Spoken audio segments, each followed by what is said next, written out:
guys, did you know that everything around us, it's like a mathematics, especially our nature.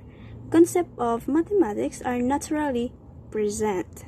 As we live, little did we know that we are living with mathematics. Just like this one, fractals. Fractals is a never-ending pattern. They are created by repeating a simple process over and over in an ongoing look. As they grow more, their leaves process the same shape or the same look. And tessellation. Tessellation is a tiling part uses shape to cover a surface with no gaps or overlaps, just like this pineapple. And foam. Foam is a substance made by the trapping air or gas bubbles inside a solid or a liquid, just like these bubbles. Spiral is a curve which emanates from the point, moving further away as it revolves around the point. Meander, which refers to a winding curve or bend in a river.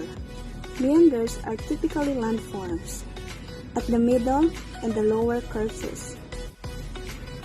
And wave. Wave is a physical phenomenon characterized by its frequency, wave length, and amplitude. And cracks. Crack is a line on the surface of something along which it has split with breaking into separate parts, just like this. Stripes are made by series of bands and strips, the same width and color with the length. Symmetry comes from a Greek word meaning to measure together, and it's widely used in the study of geometry. And we have another pattern as well, Fibonacci sequence, in which number is the sum of the two numbers. Fibonacci sequence can be found in the sunflower head seeds arrangement. Arrangement of seeds is based upon the golden, which corresponds to the golden angle of 137.5 degrees. The seeds are arranged in consistent patterns of 137.5 degrees. This gives the flower the optimal, filling the ratio of its seeds. The last pattern is the golden ratio.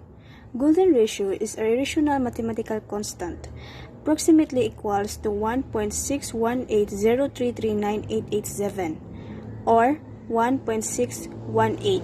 The golden ratio is often denoted by the letter P, phi. Mona Lisa's face is a perfect golden rectangle, according to the ratio of width of her forehead compared to the length from the top of her head to her chin.